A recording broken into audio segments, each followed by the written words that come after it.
So let me tell you how my book Pages came about. I'm a high school teacher, have been for 10 years, but within the first couple years of teaching, we had a Shakespeare troupe come and perform for our high school. They performed Julius Caesar. And during that, they had to shorten it and they had to change it. And when they did that, all of the weapons, since they couldn't really have weapons in a high school, they actually made all the weapons from pieces of the script. So they printed out pieces of the script, and so when the characters needed a weapon, they would go and they would get this piece of the script from on the stage wherever they had them, and they would fold it up or crumple it up, and they would kind of twist it into their own shape of knife, and it was very unique. And then also when people died in it, they would take shredded pieces of the script and fling them about.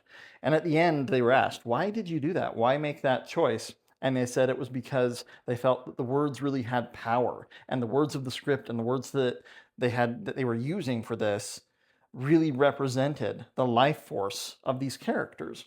And in that instant, I had the thought, what if you had a world where the life force of a character, the literal life force, wasn't in the body, but was in a book, was contained in that, and that's where the soul was, and that's where their story was written, and the body was just an avatar for that book. And then that became Pages.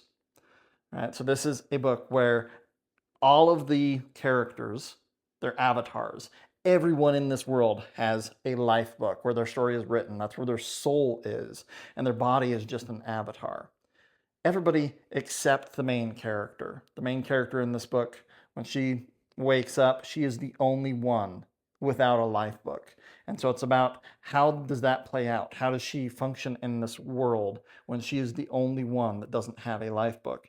And there's, as you can imagine, dealing with stories and paper, everything in the world is really focused on that. And you can sign contracts into your life book and give essentially some of that life force to someone else to pay a debt. And so there ends up being basically indentured servitude and collapsing societal structures because essentially everybody's being blackmailed to give their life force to other people.